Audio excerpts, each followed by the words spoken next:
ৰাষ্ট্ৰীয় খাদ্য সুৰক্ষা আইনৰ অধীনত কলিয়াবৰত মন্ত্ৰী কেশৱ মহন্তৰ নতুন ৰেচন কাৰ্ড বিতৰণ ৫৭ নং কলিয়াবৰ বিধানসভা সমষ্টিৰ অন্তৰ্গত হিতাধিকাৰীসকললৈ ৰাষ্ট্ৰীয় খাদ্য সুৰক্ষা আইনৰ অধীনত আনুষ্ঠানিকভাৱে নতুন ৰেচন কাৰ্ড বিতৰণ কৰে স্থানীয় বিধায়ক তথা অসম চৰকাৰৰ স্বাস্থ্য আৰু পৰিয়াল কল্যাণ দপ্তৰৰ মন্ত্ৰী কেশৱ মহন্তই।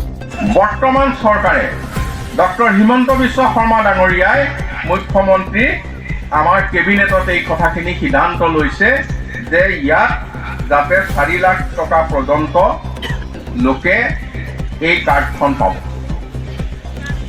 এতিয়া আৰু এটা কথা, গোটেই ভাৰতবৰ্ষত এটা নতুন প্ৰক্ৰিয়া বা ছিষ্টেম আৰম্ভ হৈছে। কলিয়াবৰৰ নলতলিস্থিত ৰাজীৱ গান্ধী ক্ৰীড়া প্ৰকল্প খেলপথাৰত আজি অনুষ্ঠিত ৰেচন কাৰ্ড বিতৰণৰ আনুষ্ঠানিক কাৰ্যসূচীত কলিয়াবৰ বিধানসভা সমষ্টিৰ অন্তৰ্গত ৩৭,৬৫৯ গৰাকী জনসংখ্যক সামৰি ৭,৪৪৪খন নতুন ৰেচন কাৰ্ড হিতাধিকাৰীসকলৰ মাজত বিতৰণ কৰা হয়। কলিয়াবৰ মহকুমা প্ৰশাসনৰ ব্যৱস্থাপনাত অনুষ্ঠিত এই ৰেচন কাৰ্ড বিতৰণ কাৰ্যসূচীত জিলায়ুক্ত নৰেন্দ্ৰ কুমাৰ শ্বাহ, অতিৰিক্ত জিলায়ুক্ত তথা ভাৰপ্ৰাপ্ত মহকুমাধিপতি লিজা তালুকদাৰ উপস্থিত থাকে। উল্লেখ্য যে অহা ২১ জানুৱাৰী তাৰিখে নলতলি ৰাজীৱ গান্ধী ক্ৰীড়া প্ৰকল্প খেলপথাৰত ৰাহুল গান্ধী আৰু কংগ্ৰেছৰ ৰাষ্ট্ৰীয় সভাপতি মল্লিকাৰ্জুন খৰ্গে অংশগ্ৰহণ কৰিবলগীয়া সভাৰ স্থানতে ৰেচন কাৰ্ড বিতৰণ অনুষ্ঠান আয়োজন কৰা বিষয়টোৱে বিশেষ তাৎপৰ্য বহন কৰিছে। News desk report, news time digital. আমি সকলো লোকৰ বিভিন্ন সমস্যাৰ মাজত সোমাই পৰিছোঁ। এই সমস্যা সমাধান কৰিবলৈ যেতিয়া ভাৰতবৰ্ষৰ প্ৰধানমন্ত্ৰী নৰেন্দ্ৰ মোদী ডাঙৰীয়াই প্ৰধানমন্ত্ৰী হিচাপে দায়িত্ব ল'লে আৰু আমাৰ ইয়াতো আমি বিজেপি নেতৃত্বাধীন আমাৰ মিত্ৰ দলৰ চৰকাৰ হ'ল। সেই সময়ৰ পৰা আজিৰ দিনটোত ডক্টৰ হিমন্ত বিশ্ব শৰ্মা ডাঙৰীয়া মুখ্যমন্ত্ৰীৰ নেতৃত্বত আমি আৰু যথেষ্টখিনি আমি সংশোধন আনিছোঁ, যাৰ জৰিয়তে আমি সমস্যা থকা সকলো লোকৰ মাজলৈ যাবলৈ সুবিধা হৈছে। এটা দিন আছিল যেতিয়া ছাৰ্ভে কৰে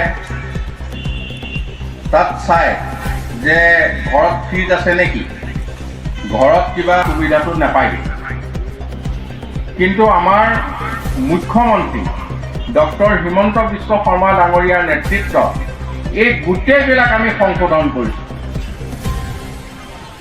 এতিয়া আমি গাড়ী মটৰ চাই থকা নাই, আমি চাইছোঁ যে ৪ লাখ টকা বছৰত ইনকাম আছে নেকি।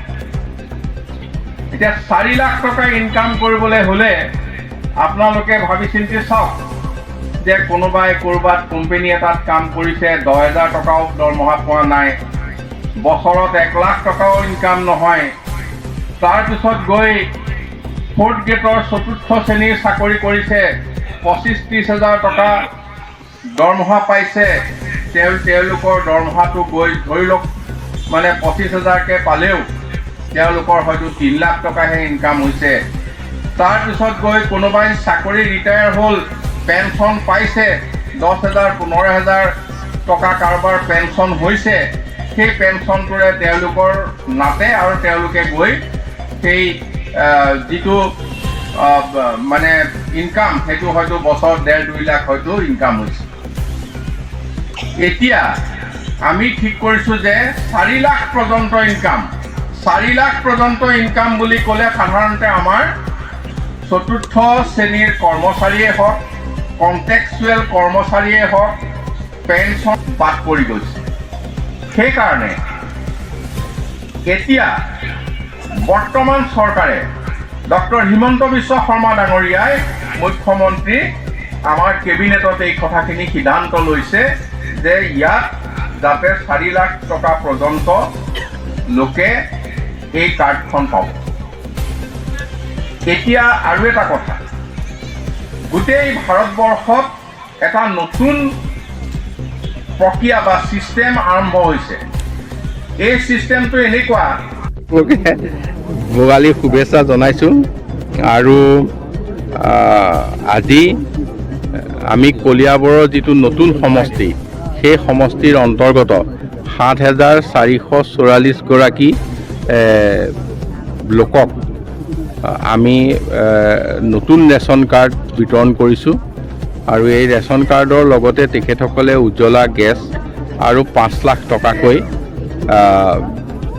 স্বাস্থ্যৰ বিনামূলীয়া সেৱা লাভ কৰিব প্ৰতিটো পৰিয়ালে আৰু ইয়াৰ উপৰিও যিখিনি ৰেচনৰ চাউল পাব লাগে সেইখিনিও বিনামূলীয়াকৈ পাব। গতিকে আমি আশা কৰিছোঁ এই ৭,৪৪৪টা পৰিয়াল আজি আমাৰ ৰেচন কাৰ্ডৰ পূৰ্বৰ যিখিনিয়ে কাৰ্ড পাই আছিল তাৰ লগত আকৌ পুনৰ সংযোগ হৈছে।